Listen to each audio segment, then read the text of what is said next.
Welcome to the Hearthstone Grandmasters European region. We're again ready to go into our match number 2. Sorry about the slight delay. We just had to fix a small tech issue on our end. So apologies about that, but we are good to go. And we are going to be moving on to our match number 2. So and it's going to be Jarla versus BoarControl. Are you looking forward to these two facing off?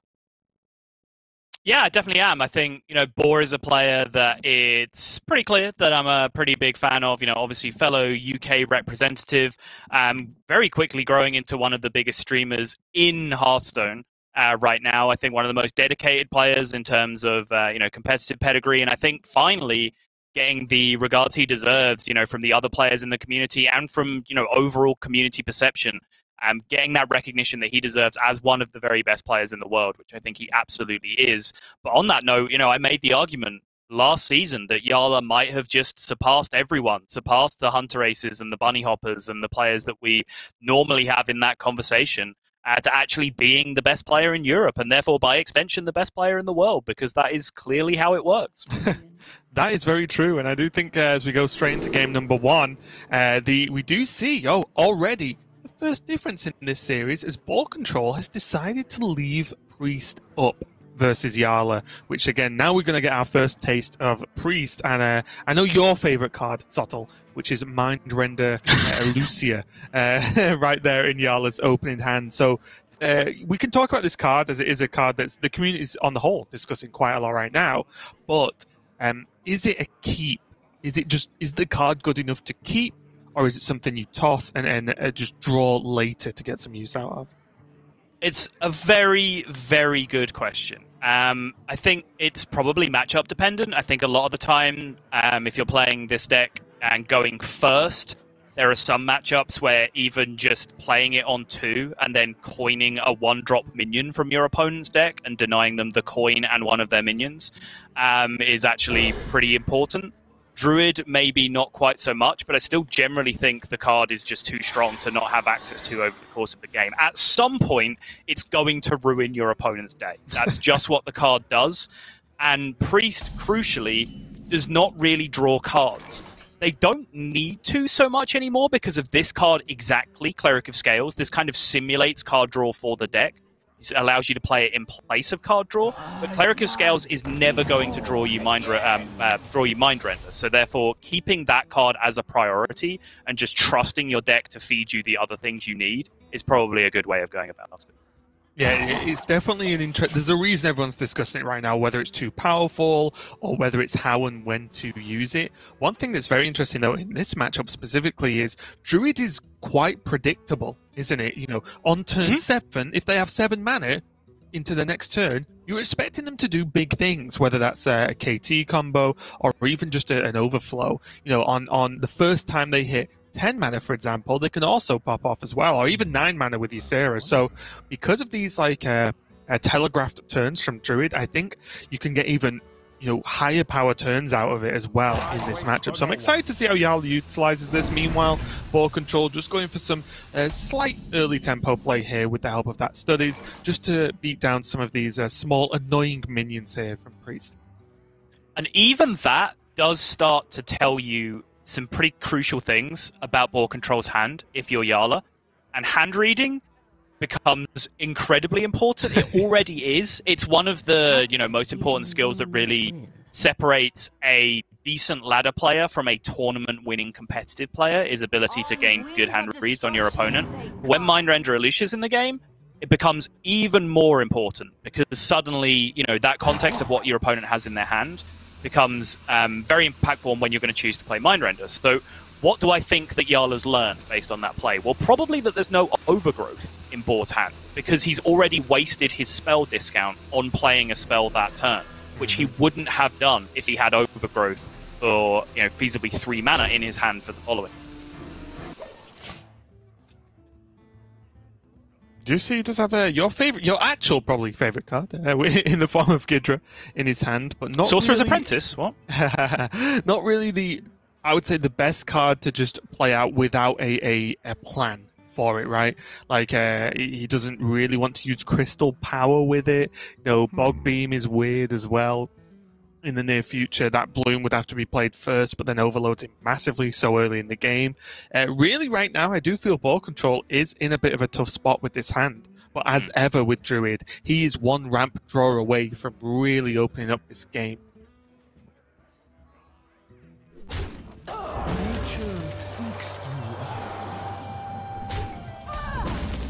Does choose to just tempo out the Gidra, and I talked about this exact scenario about how certain decks, Priest being amongst them, have got very, very greedy with cutting early removal. Penance is no longer a card that's being run in this core Priest deck, so that's not a danger. So your ability to just do this and just run away with a game is pretty huge. Wow, really?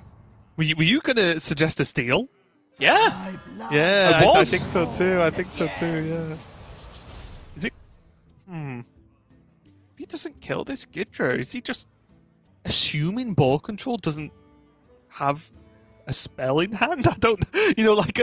like a reasonably sized spell?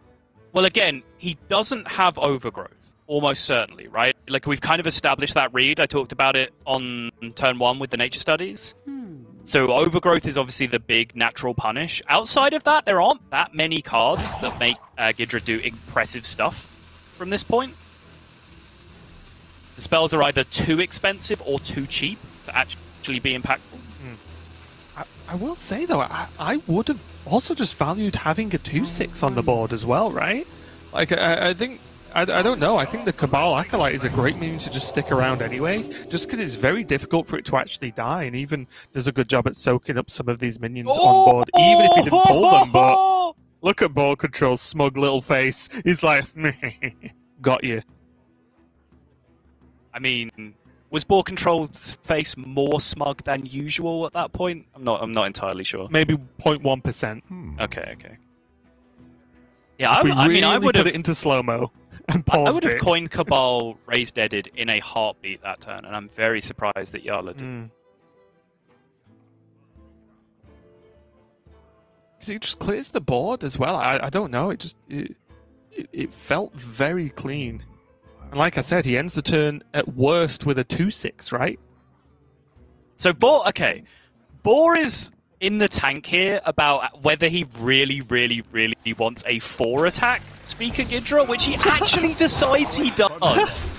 He did not cast Overgrowth this turn in order for his Speaker Gidra to be a 4/5 instead of a 5/6 at the end of the turn. I'm not sure. I think this might just factor into territory of too cute as far as I'm concerned. I think I would have jammed the Overgrowth person.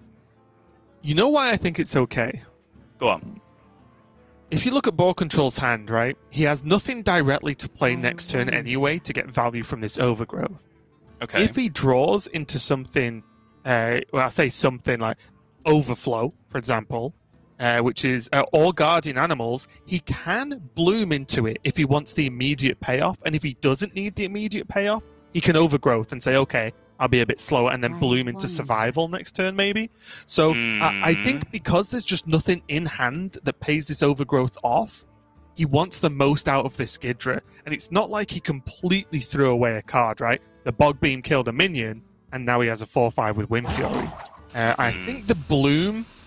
I'm not saying it's like always correct, but the Bloom lets me believe it. Do you know what I mean? Like, lets me be okay with it, because it opens up his powerful turn 7 options. You're not on board with this, are you? My explanation I'm not sold, Raven, no. I'm not sold. Well, I tried, okay? I tried. Yeah.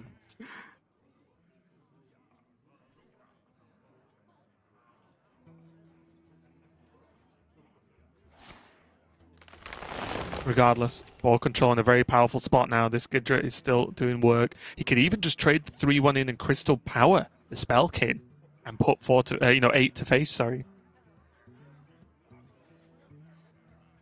And the next turn, he just goes Bloom Survival. Win.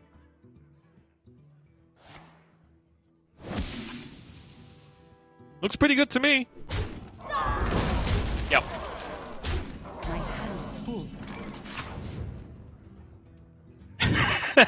Boar is clearly having a good time this game.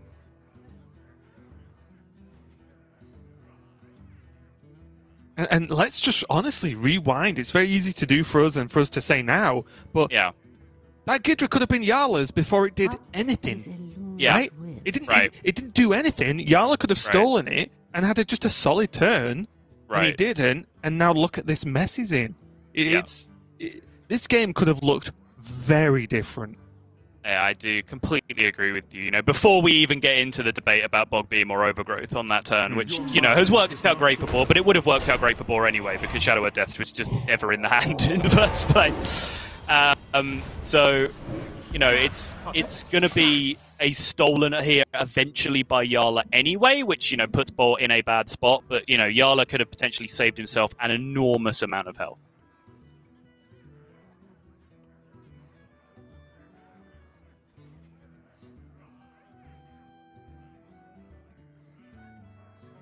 Now Boar is going to find himself in trouble, because I do think a lot of his plays have been dictated about, you know, playing around the one card that Jarla kept in his hand, which, you know, maybe Boar is saying that if Jarla kept one, that card is very often Mind Render Alicia. So he's, again, just, you know, dumping cards out of his hand as rapidly as he possibly can. But the problem is that's only really beneficial for you if you have the board while you're doing that. If you're behind while you're doing that, it's really impossible to play around Alicia in any scenario. The apotheosis now, though. Yeah. Jarla's got the 4/5 Wind Fury, which is going to be at least have the opportunity to buff it up, gain tons of health back, and maybe just steal this game away when it was looking so good for BoarControl. Either way, I just think Ghidra's a good card based off this one game. Whoever had Ghidra's winning. It's just a fact. Yeah. Archvillain Reform, 0% win rate. Speaker Ghidra, 100% win rate. We really need to get a handle on this discovered spectator issue, by the way. There's a lot of cards that get discovered in Hearthstone right now. It's quite important. Blood wow. Again.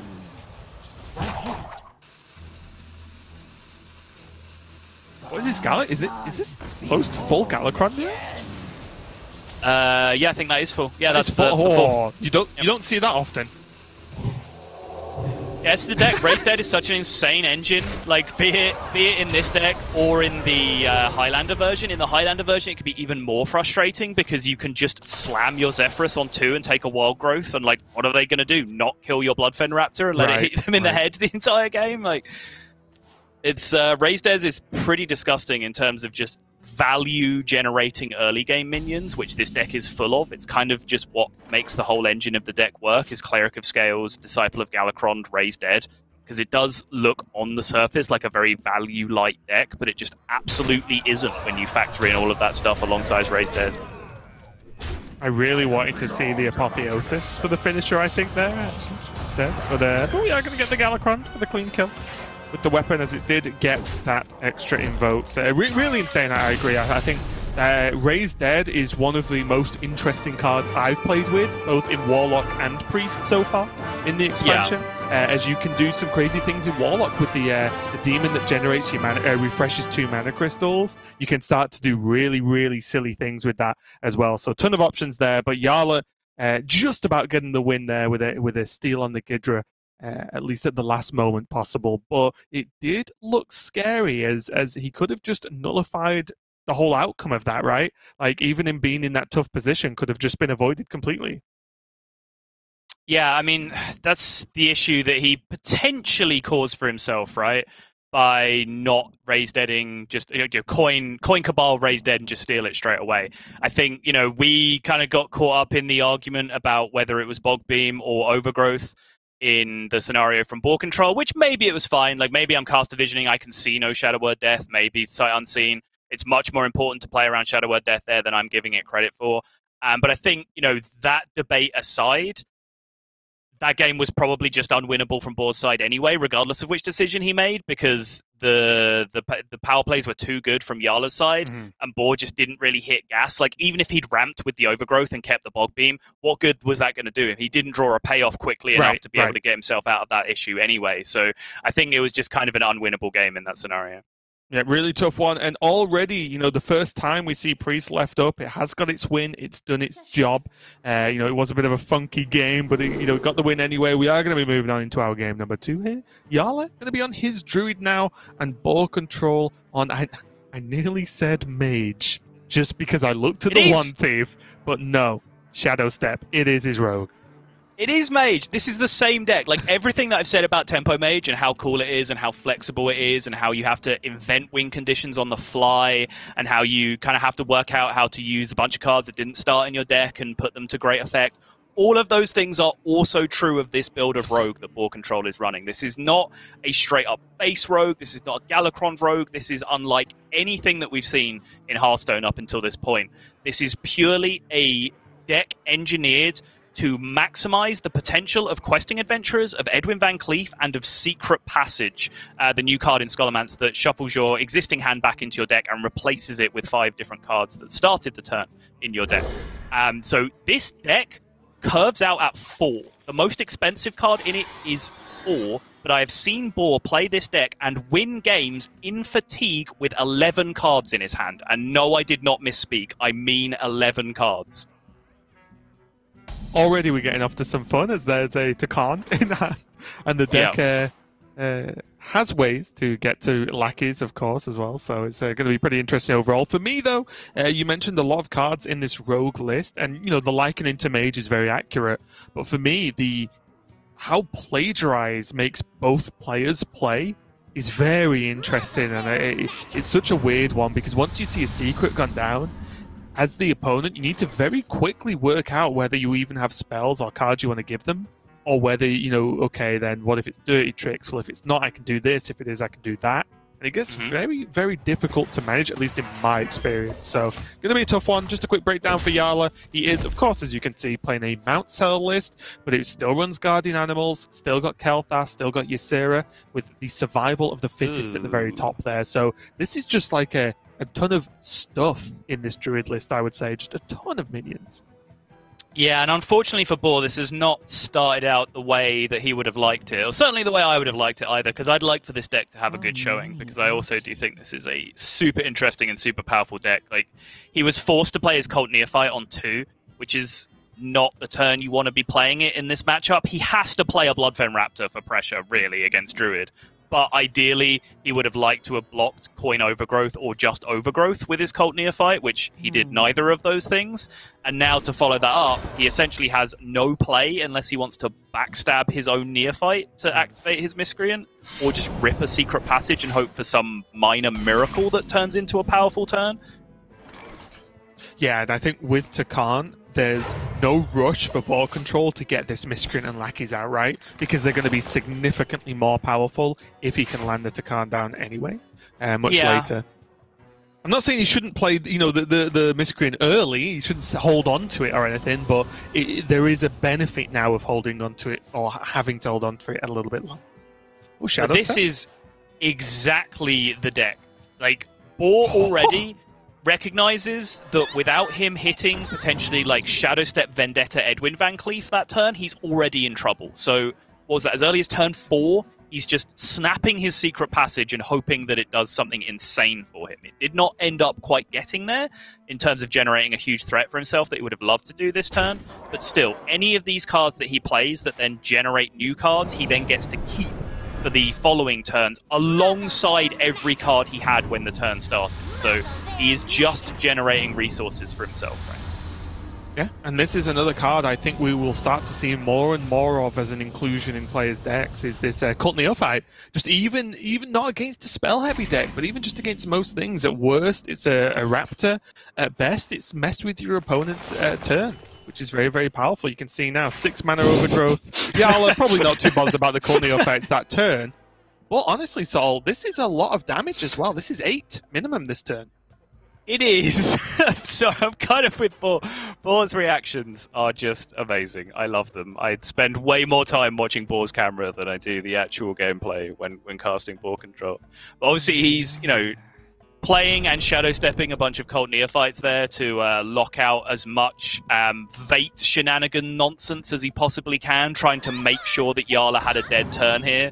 And then the one possible thing that he could have had that lined up really nicely was the one remaining copy of Overgrowth that he cast for exactly 6, which BoarControl so nicely set the cost to with his own previous turn. There were some good options there. Polymorph versus Druid feels pretty good, but Potion of Illusion for 2 into 2 more Cult Neophytes for 1/1s. Why not? He's just playing Turtle Mage, except instead of Nightblades, we have Cult Neophytes. That's the win condition. And it is a lot of damage, so like I said, he gets to push 8. I mean, it's not bad. I mean, like, Overflow costs 9, Guardian Animals cost 9, Jarla has 9 mana. Is this actually doing anything? I'm not sure. Based on that shrug from BoarControl, it seems he's not sure whether this is doing anything either. Stops a Mount Cell turn. It does stop a Mount Seller turn, that is very true. I cannot hold any more cards. Ooh. Unluckers.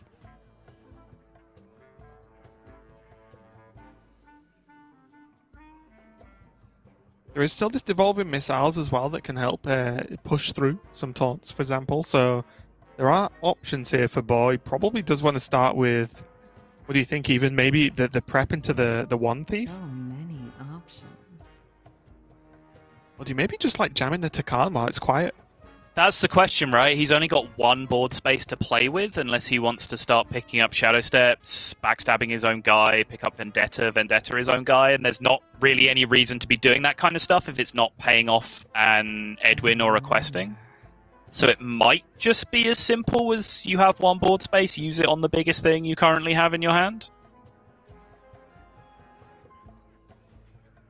Yeah, the more I look at it, I think Takan this turn push, and then next turn there's Prep Miscreant X, right? And I think this is fine, because this does threaten a ton of damage. Jarla just has to respond. We know he's got a million cards, so does BoarControl, so he knows there is some form of response, but Jarla has to do a reasonable sum here because of the missiles, the Blackjack Stunner, the Backstab, the lackeys that we can see. Even just the One Thieves as well are going to generate cards that might help him push through. So BoarControl, though, looks like he's at the rough end of the stick this game. He's putting himself in a position to do something. There's no spell he can cast to even buff this speaker, right? Even though he has all the extra Vate mana, all the extra Lightning Bloom mana, there's just nothing he's able to do with it. It's going to get buffed for 0. The best he can do is play it at the very end of the turn, so it still has Spell Burst available if it lives. It's like, oh no, all my spells cost 0. Dude, it does suck sometimes. Like when you're having Druid problems, am I right? Dude, yeah, dude, when you're doing like a Kael'thas pop-off and you cast like 2 Survival of the Fittest, but they both cost you 0, so you don't get to play your Anubisath Defenders for 0, oh, that's the worst. Like, do you feel sorry for me right now on my First World Druid problems? I don't feel sorry for you most of the time, so also I don't think this story's going to help. Time run low. I do like the idea of playing it last, though, and just saying, well, either kill it or I could just kill you next turn, basically. So I do like that from Jarla if he chooses to go for it. He does have the Survival of the Fittest in his hand. I was gonna say, he might just bloom the pet as well, just to have the extra Taunt on board for, you know, extra Blackjack Stunner protection. Because there is still 10 showing. Ooh. So, like, Secret Stunner, Step Stunner means that you are taking 10 immediately. So maybe another Taunt was just the business there. Now there's Backstab Vendetta as well. Which can do a ton of work. Probably start with the Devolving, just so it gives him the highest chance of hitting one of the taunts. Well, shooting other things gives you the highest chance of hitting one of the taunts. Sure, but if you want to get do it first, really precise. Yeah. Let's get, you know, literal, whatever. Potion. Oh my god. We've got a long way to go with this meta, because it is going to get sillier, in a good way, of course. It! Oh, I'm so happy. Yes. Potion. Yes, Boar, you're committed. Oh, unlucky. Choose soon. I think secrets were lethal.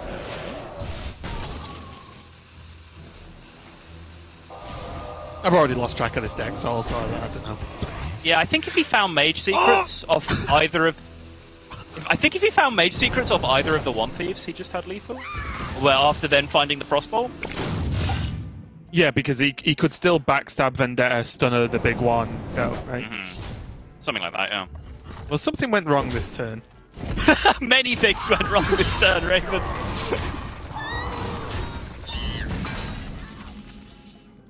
Well, and this Gidra is about to gain plus 14, plus 14.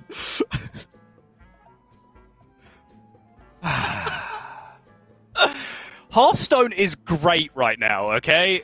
I don't care what anyone says. About? What's he sat there doing? Boom! Get out of my game. Jarla takes game number 2 with the Druid, and honestly, the more I watch good players play these Druid lists, the more I'm getting on board with this kind of build. The Mount Seller was good last expansion for a reason, right? You know, like the card and the rough shape of that deck was good. That's why everyone played that Druid list. The addition of Survival of the Fittest looks pretty solid, of course, Guardian Animals. So the more I look at it, the more I'm liking this style over what I do agree with you on the Malagos one, which, at least in its initial iteration, looks way too much like, I hope my opponent passes the first 5 turns of the game to let me win. So yeah, I'm getting more and more impressed by this specific Druid build for now. Yeah, and that's kind of my question as well, is that if you want to rewind to the last metagame, we kind of went through this proceeding where, like, Spell Druid, originally there was a Kael'thas in there and Gift of the Wild and Forest Sage and all this kind of stuff. And then to give credit to the APAC players, it was really them that pioneered this slimmed-down version where it was just Mount Sellers and Ysera Unleashed, and then that was about it. You know, you just had the rest of the deck all together. Are we still in that initial stage where we're playing the version of Spell Druid that has Kael'thas and Gift of the Wild and the Forest Aid when we don't need any of that garbage? Like, is the answer still just Mount Seller, and now we play Guardian Animals because that's insane, and now we have an extra, you know, original Innovate in our deck as well because that's insane, and we don't need any of the other stuff? Like, is that, again, just the end game of the Druid build? It's one of the things that I've been wondering about. Yeah, I can definitely see that. I do think Survival of the Fittest is great just because you get to plus 14 again. So that's probably still a keep in the list as far as I'm concerned. Maybe a one-off. Because that happens every game, right? Exactly. Yeah. But let's move on to what is going to be, I think, explosive one way or the other. It's BoarControl versus Jarla. Game number 3, both players on the Tempo Mage. Ignore that graphic. They're both mage. So yeah, here we go. 1 drop here for Jarla, and he does have this early Shambhala, maybe even just as a tempo play. Is that something that comes up with an opening Shambhala hand, Sol? It certainly has been when I've played the Mirror, yeah. Again, like, I'm going to keep harping on about this, but it's something that is very, very key to doing well with a lot of decks right now, is realizing that a lot of decks really struggle to straight up remove minions in the early game right now. A lot of these mage lists are cutting Brain Freeze in favor of Devolving Missiles instead. They don't just play, like, straight up Frostbolt, for example. So sometimes just 5 health early in the game is very, very hard for them to remove. And when it's a minion that can't just be frozen and forgotten about because it's specifically Shambhala, then that is something that you have to consider. But you do very much need a hand that pays it off, right? Like, now this Ray of Frost has been drawn, sure, we can start talking about it. Before, when the hand was just Shambhala and other minions, there's no way, because even if it does stick, like, what's the point? You're not paying it off anyway, right? So you're just risking losing one of your big power cards to maybe get your opponent to freak out and overreact and use some key cards, and maybe that's, you know, a victory for you. But for the most part, I think your own hand has to threaten to pay it off before you make that kind of early tempo play. Right, and this is what I'm excited for. Hopefully, you know, this archetype sticks around. I do think it's powerful. But now, both players have Ray of Frost, Apprentice, Cyclone in hand, plus X, right? Plus other stuff. And I love watching when these players are going to decide to go off, right? Do you stall and go for an insane turn, but you need maybe 5 to 6 mana for it to give you some flexibility? Or is it going to be a turn 4 or 4 mana play with Apprentice straight into that Cyclone with double Ray of Frost? And I think, obviously, you know, board states and such decide on that, but I do think just the general timing of when to go, when you have options from early to mid to late game with this deck, it is very interesting. I think no one's even close to working out what's optimal. Yeah, I agree. I would personally predict, with the way this game looks, that one or more of these players will do their Sorcerer's turn when they have access to 4 mana. So next turn for Boar, next turn for Jarla. I would have expected to have seen at least one of them go off with it. Jarla does have, I was just about to say, Jarla does have the option for exactly that tempo Shenvala that we were talking about, though, which is pretty huge. But now, Boar's reaction turn with the Sork pop-off is pretty big, and I would certainly expect to see it come down here. Yep, this looks great. He has double Rare Frost with the Spell Power alongside Spell-Powered Arcane Missiles as well. Should help him clean up this board state. And then he can end up with that Cyclone we were just talking about. And in your experience, is this a matchup that once someone does this and removes your opponent's setup, do they run away with it? Or is Jarla still able to actually come back?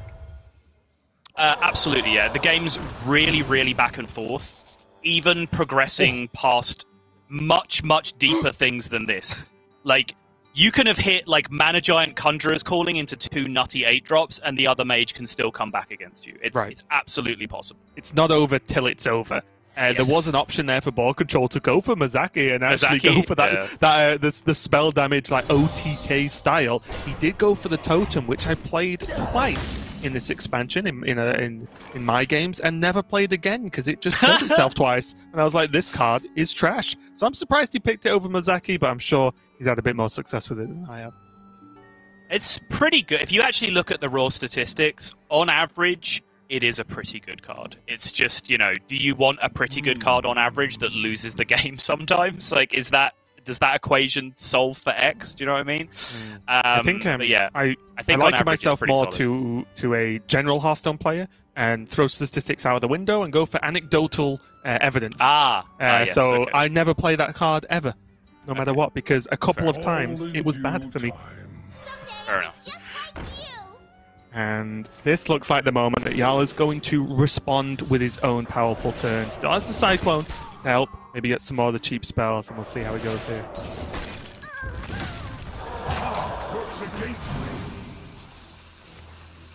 Would like some more tempo plays. Oh, Arcane Explosion is so close to being nutty. Boar says no more cards. No more cards. Okay, good. You have, yep. Although it wasn't insane right now for Jarla, he does have Lab Partner, Arcade Explosion, Cramp Session, or even Combustion if he needs it. But even just that turn of Lab Partner, draw 2, and then Arcane Explosion to clear most of the board is pretty powerful. And look at BoarControl, even he knows! He's praying to the totem gods! Nice! Value. Sick, dude. Oh, double Cramp Session.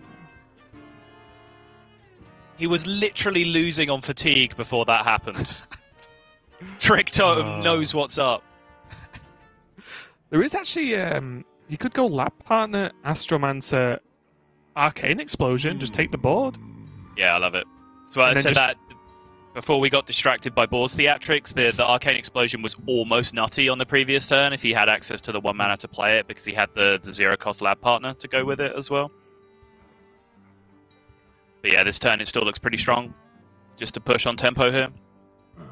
It's whether he wants to take some card draw now and some later, or the biggest swing now and potentially forego the strong card draw. That's the question that Jarla, I think, is running through his mind right now.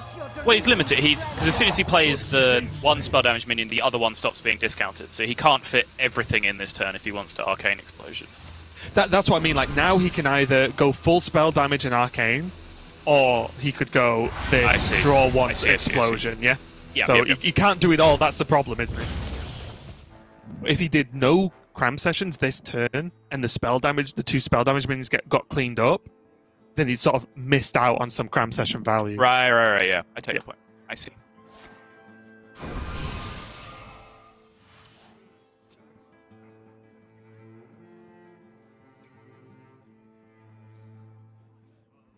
Always a bad feeling. Killing an Astromancer Solarian. You want to devolve that thing at any cost. Do you think... Is there world that BoarControl should Guess have what? maybe... I'm pretty sure you really wanted Devolving Missiles this. Sorry to cut you off, but he literally just mouthed to himself, do I really want to Devolving Missiles this? Yes, I'm pretty sure the answer is yes. I was just wondering whether there's... And I'm asking silly questions, because the matchup is quite silly in a good way. Yeah. But was there ever an initial brain freeze on the Astromancer there? Is that ever... Because the second he drew, then the brain freeze would kill the Astromancer, right? I would definitely file that under Raven's silly suggestion for the day. I don't really see what that's achieving. Well, if you play a minion, then it can't trade into it, right? You have to kill it off himself if he wants to shuffle it in. Maybe give you more time to get to a devolve or something else. What makes sure. I guess he didn't have the devolve at the start of the turn, right? Is Correct. What you're saying? So he could have. Yeah, I mean, okay, sure. It's not complete nonsense, but it's extreme, mostly though. Nonsense. Yeah, it's extreme. Don't get me wrong. Yeah. Totem Goliath. I'll choose that for the easiest to kill one. And just chip away with those 1/1s.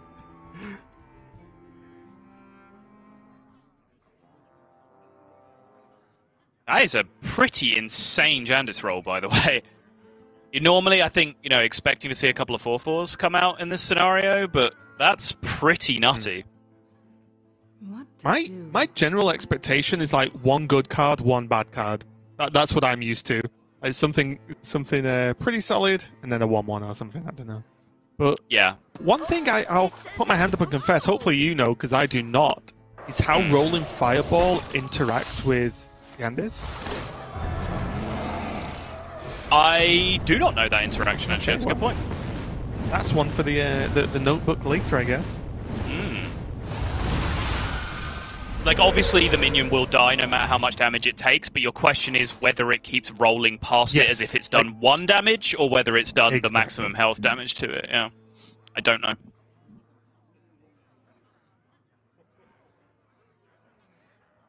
So now again, BoarControl with the Learn Draconic Dragon, the 6/6 on board. Again, just that nice little bonus minion, so to speak. But Jarla does have options to deal with it. Has the Firebrand, has Arcane Missile, still has the Mana Cyclone. It can help generate some additional cards. He has a lot of options here, which is often the case with this list. So we'll see how it plays out. In the late game of this mirror, I know the plan changes, but overall, are you expecting a slow late game, or do you try to be highly aggressive, or do you go for the big value plays? It's very swingy back and forth right up until it isn't. At one point, a player will run out of freezes, run out of Ray of Frost, run out of ways to generate Frost Novas and Blizzards, and then suddenly the other opponent's, Mana Giant, Conjurer's Calling, or whatever it is, ends the game, right? Like, it's usually very, very back and forth, and then one player just runs out of resources and just dies, and it's just over in a heartbeat. It very rarely goes, like, super deep into the late game, but this is around that point where it now gets to be, you have to keep having answers to my board state or you're going to be in trouble. Right. And it currently looks like Jarla is in a significantly better position to be able to keep going with boards and resources and answers and removal for multiple turns from this point. Yeah, there is the tricky part of Jarla here where his board, this changes things obviously, but these totems, apart from the spell damage one, were actually kind of bad for Jarla, because they're taking up board space that you can't really get rid of. Obviously, BoarControl does have to do something, and the Arcane Missiles did clean up a lot of it. Double spell damage now, or 2 spell damage, should I say, for Jarla. The old Raz Frost Whispers in hand, which means he can get something done here. BoarControl. Yeah, so there's currently, 15, 18 health on board. Raz will hit 9 of it. Arcane Missiles hits 5 of it. Even if it lined up perfectly, still a long way short. Firebrand for 4 more, but that's too much mana. Jarla might actually be in a little bit more trouble than I suspected here. Might just have to go fishing this turn. Apprentice AI, Apprentice Wand Thief you might start with instead. So, wait, yeah, and you'd still have space for Firebrand? I don't know if like Firebrand is even the plan, or whether you just want to go digging for like Ray of Frost, Frost Nova, Blizzard kind of stuff. Texas Blast is decent. Yeah, I wondered if you wanted to go Apprentice and then discover the spell. Yeah. And then decide if you wanted to play Firebrand with a spell or not. You know, then you can make the decision, right? Needs to make a Texas decision Blast, either way. Giant. Okay. Yeah, pretty good. I like this. Makes sense. Deal with the Conjurer's Calling threat and generate your own that requires an answer. BoarControl needs this one thief to do something pretty great right now. Does he have to go with Nova and cross his fingers for the next turn? Oh, didn't expect this. Brain Freeze plus missiles. It's a lot of damage. He has +2 spell damage on board right now, so the Brain Freeze is already doing 5 to the Mana Giant. He has enough to ping his own Violet Spellwing as well. And just go again. It's a pretty likely board clear. And I imagine BoarControl has a read that Jarla does not have Conjurers in hand, because I think Jarla would have held off and conjured the Giant if he had it. Because the Giant wasn't expensive, right? I'm not sure that's true, actually. I think you would still develop the Giant there with the hopes that you might get to value trade the Violet Warden on the following turn if there's no answer, and then get the Conjurer's Calling afterwards. Do you not think the turn would have just been Conjurer's Giant anyway, if he had it? No, because there was a Giant on the other side of the board that you needed to fish and find an answer for. Yeah, I guess so. Either way, majority of the threats cleaned up here. Jarla does still have plenty of options, though. The double Firebrand now with a Arcane Intellect would do a good chunk of damage. 1 short of the clear, I believe. No, 3 short of the clear, sorry, can't count. You fight me, you get burned. You fight me, you get burned. Turn it up. Turn it up.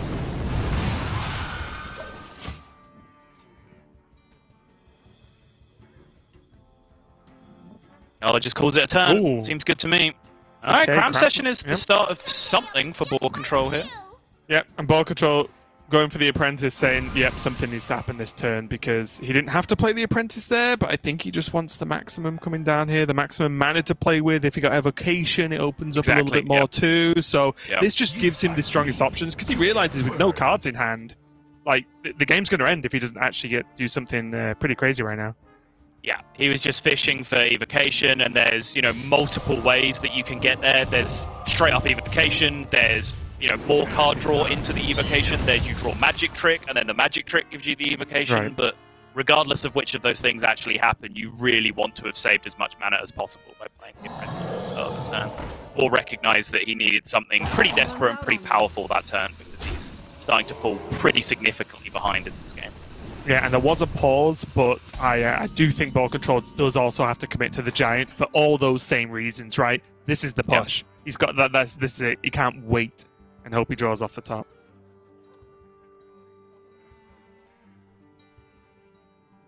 I actually wonder if Jarla could consider Apprentice Evocation here. I think he is, but I think he's considering whether to get other minions out of his hand first for the payoff of, you know, having less mana to play with the Evo spells, but see more spells. I think he probably sees enough, right? Well, there's also, Sees like, 5. Astromancer is a spell damage minion, so there is also another byproduct of having it on the board for when you're casting Evocation. Long years I have studied. Oh, those look okay. That's pretty poppin', actually. There's a Yeah, deep those freeze look and a good. bunch of... the deep freeze and a bunch of nonsense cheap enough to play alongside the deep freeze and another Evo? Works against I thought spells couldn't discover themselves anymore! Blizz! They What have didn't. you done? I know. Totally that within is- boundaries. Yeah, that is something we haven't actually mentioned, so I'll bad on that one. But there was a hotfix last night for us that basically stops spells or cards generating themselves, whether that's through Discover or just a generation effect in general. So it does have a reasonably heavy impact on the game. If you play Evocation, the Evocation will not make another Evocation again. So Yeah, Pretty but big obviously deal. multiple degrees of separation, as you saw there. Evocation into Magic Trick into Evocation. Yes. Like, that is still entirely possible. Things And that again- aren't entirely possible include BoarControl winning this game of Hearthstone. this mirror's been pretty nutty, which I expect from this mirror. But this does sometimes happen with Mage, where the card draw just sometimes does not cut it. Sometimes your cram sessions are at the bottom of the deck, and this is when I mentioned that the Mage has a long way to go, because I definitely think there's some level of consistency that can be reached in that this doesn't happen anywhere near as often as at least I feel it does. I mean, interestingly, Boar has played both cram sessions and generated an arcane intellect in this game up until this point, and he's still just this out of cards in comparison to what Jarla's done. This just kind of is a byproduct of the mirror, where you really do just have to kind of spew your hand and do very powerful things. Once one player starts doing that, the other has to respond and also do that. And then that's why I was saying earlier, like, eventually one person is just no longer able to do that, and then it's over in a heartbeat, which is kind of the point of the game that we're at now, with BoarControl's hand just really not offering him any gas. Yep, and even just off the top here, just Raz and the second Solarian look to be quite strong, just to again close out that game. Obviously it's gonna open up some other options first, but Raz acting as an AoE and an aggro tool is just, the card is so sick. Oh, it says explode. You can just put the smaller elemental into the AA just to be ultra safe. Mm-hmm. True mastery takes dedication. We went from smile to grimace to eye roll. The 3 stages of BoarControl.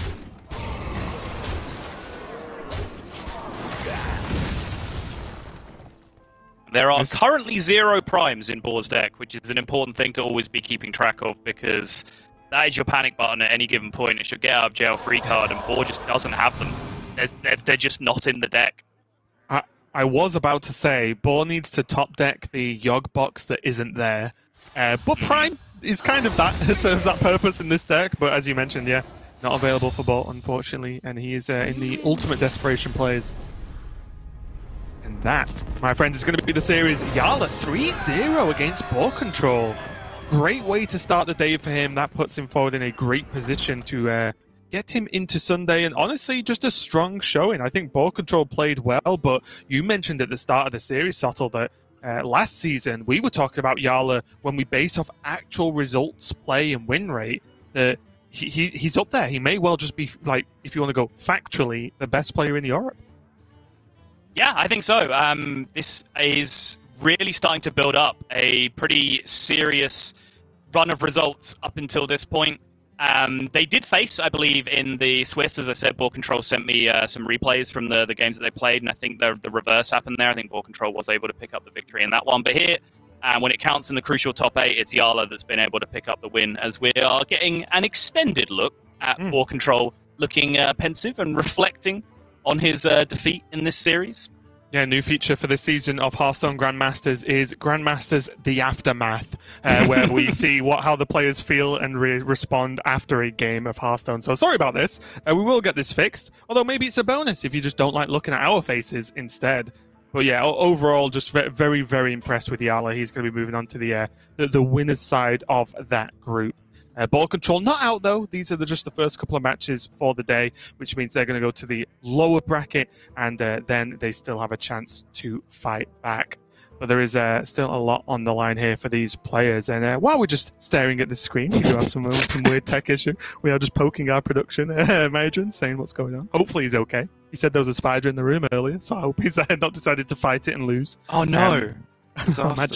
Imagine. There we go. Hey! Just, I'm not ready. But yeah, what were we saying? So the players, in case you don't know, the further they get today, and then if they survive till Sunday, the further they get there gives them points, which will then eventually, after 3 weeks of Swiss tournaments, seed them into a stronger or worse group, Division A or Division B, for the round robin group stage. So it's a huge deal for these players to be able to get a good start and get into that Division A.